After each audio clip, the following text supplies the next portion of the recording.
One of the original Karens that we should all know about is Sarah Page. Sarah Page was the spark to burn down Black Wall Street. She was the spark. Everybody talks about Black Wall Street and the massacre in Tulsa, Oklahoma in 1921. Everybody talks about that, but they don't talk about what happened. Sarah Page was an elevator operator, and she worked in what was called the Drexel Building in downtown Tulsa. On May 30th, 1921, a 19-year-old black shoe shiner is getting on the elevator because he has to use a bathroom that is segregated on a higher floor. Allegedly, he trips when entering the elevator and accidentally touches Page's arm. And she starts screaming. Screaming. The 19-year-old, the shoe shiner, Dick Rowland, he runs because he's terrified. The next day, he's arrested, and then word spread that a black man assaulted a white woman. Within 18 hours, the Greenwood district of Tulsa is burnt to the ground. 18 hours, the years and years it took to build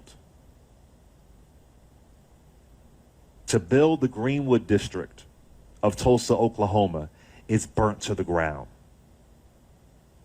Destroyed. In 1921, the New York Times described the Tulsa Massacre as, quote, one of the most disastrous race wars ever visited upon an American city. See, oftentimes when we think about white supremacy, we only think about white men. But we don't know that historically, white women as well have been at the helm of this terror. And white people who want to be allies, you have to be aware of this as well, too. Using tears and imaginary delicateness as ammunition to be a victim. There's also Fannie Taylor. I want you to know their names. Fannie Taylor. Two years later, less than 2 years later, we go to Rosewood, Florida.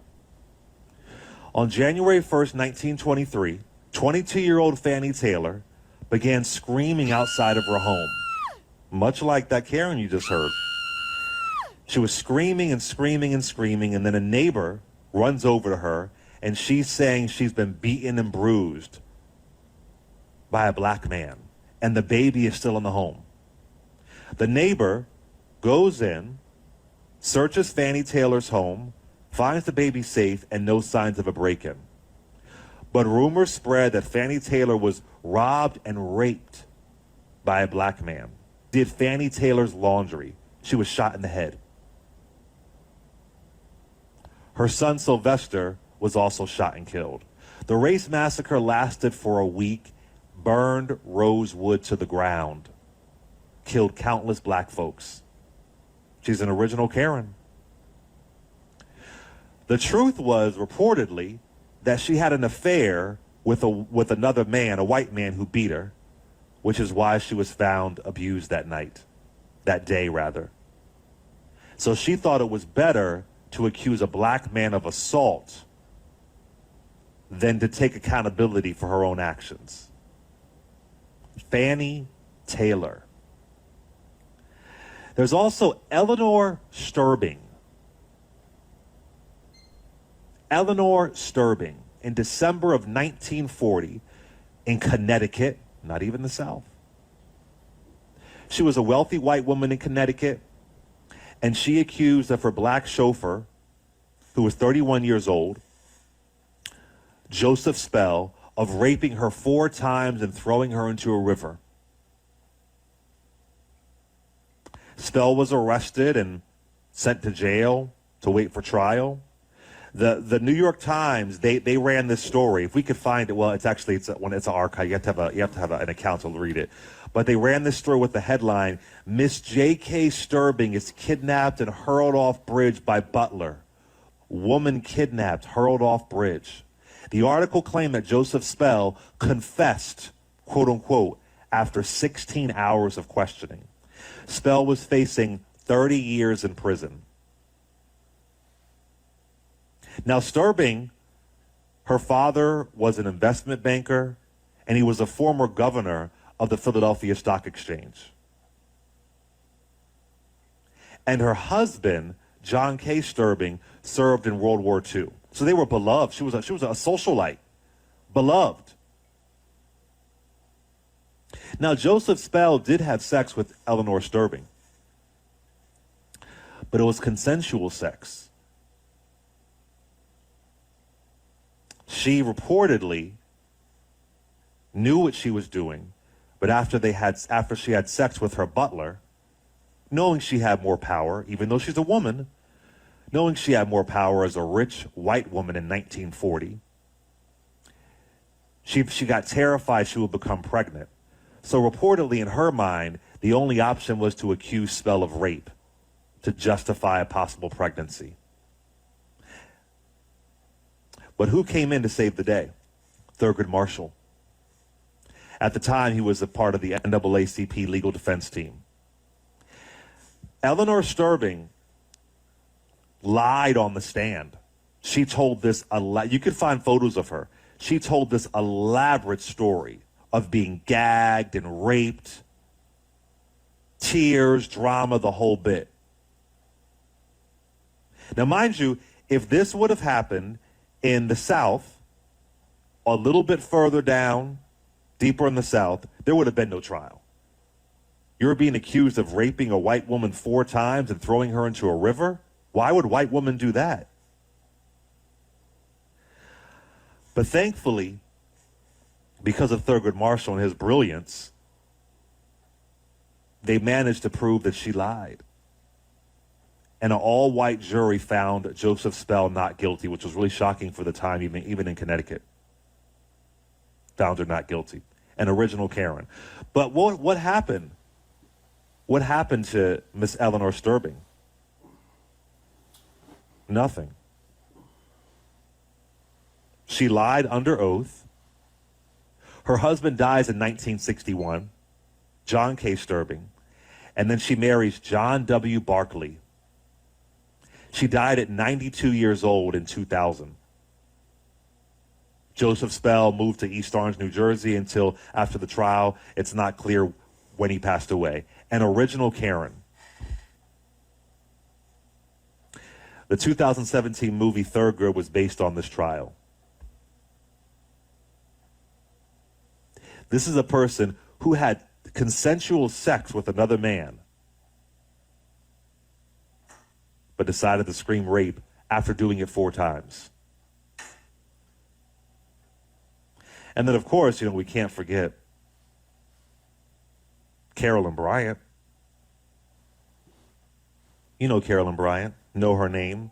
In August of 1955, 21-year-old Carolyn Bryant accused 14-year-old Emmett Till of touching her and whistling at her in a store.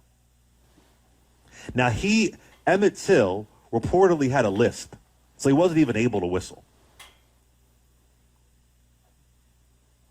But Carolyn Bryant's husband, Ron Bryant, and her brother-in-law, J.W. Millam,